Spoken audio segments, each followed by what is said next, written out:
Death and chaos in Cairo. This is Egypt 1 week before its first parliamentary elections since a popular uprising removed former President Hosni Mubarak 9 months ago. Okay, we're in Mohammed Mahmoud Street right now. This is where most of the street battles have taken place all night. This is the American University. And they've literally been trying to hold down the street for 48 hours. They've been shooting rubber bullets, some live ammunition and tear gas right into the street. You can actually see injured people walking in this way right now. A massive demonstration in Tahrir Square on Friday ended without incidents.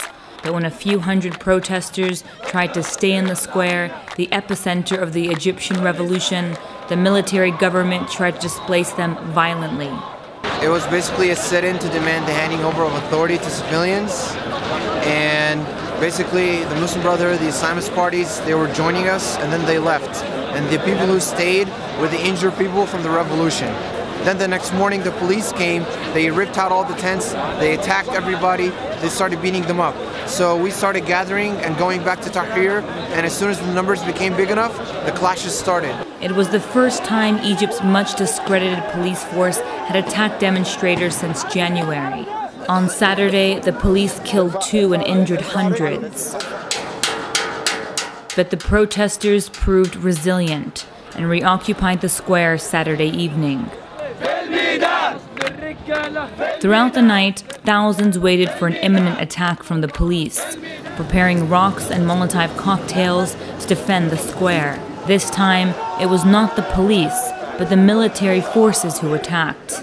They dispersed the protesters, but once again, the people managed to retake Tahrir.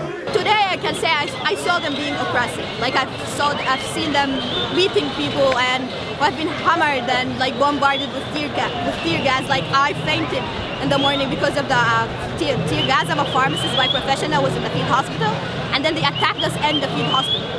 And it's a closed place. We didn't have really good ventilation. So that was the army. It wasn't the police. This street clinic in Tahrir was quickly overwhelmed with casualties and dead bodies.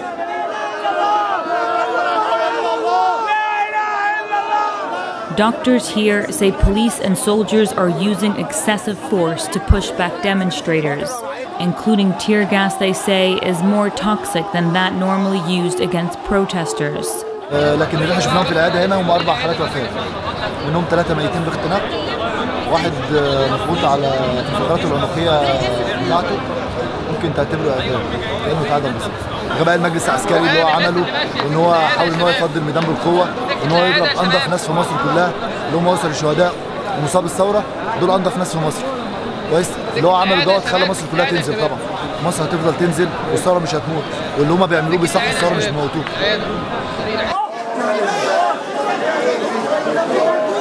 This mosque, half a block from Tahrir Square, served as a makeshift hospital during the January uprising. Once again, it was inundated by the injured, who received care on blankets and prayer mats. The health ministry reports 20 were killed and over 2,000 injured in just 48 hours.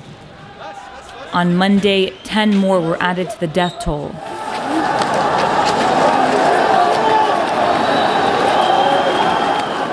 The battle for Tahrir raged on all night Sunday. By daybreak on Monday, government forces continued their assault.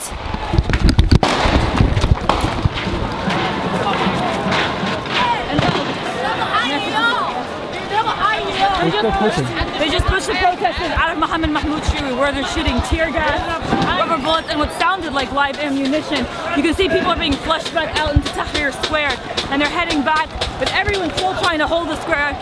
We can feel the tear gas from here. Police forces pushed toward the square from their bastion, the hated Interior Ministry. The violence forced these doctors and medical personnel to hastily relocate their clinic in the middle of the square. Protesters claimed the police set fire to this building just a block away from Tahrir. The latest revolt is already being dubbed by Egyptians as their second revolution. Protests have taken place all over the country. Everywhere, people express mistrust in upcoming elections and accuse the military council of trying to hijack the revolution.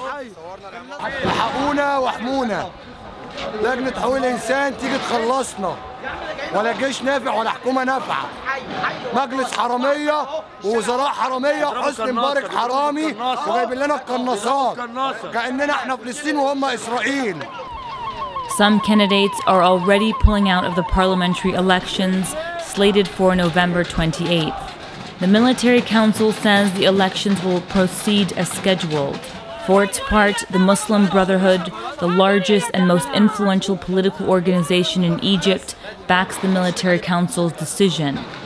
But on the front lines of the street battles, many Egyptians question the political parties and prominent figures of the January uprising. فين الإخوان اللي كانوا يوقفوا؟ فين الناس اللي كلها؟ فين السلفيين؟ كل واحد قاعد واحنا اللي بنجري نعمف ونحرق ونجري. فين الناس دي؟ اهالينا اللي بتموت، الشرطه اللي المفروض تحمينا بتولع فينا. والغنيم سابنا وراح فين يعني؟ والغنيم بيتضرب عاملين له ثوره وكده. النهارده هم الثوار الحقيقيين. مين والغنيم؟ قبض يعني؟ هم دول الثوار يا عم. اللي موجودين النهارده هم الثوار الحقيقيين.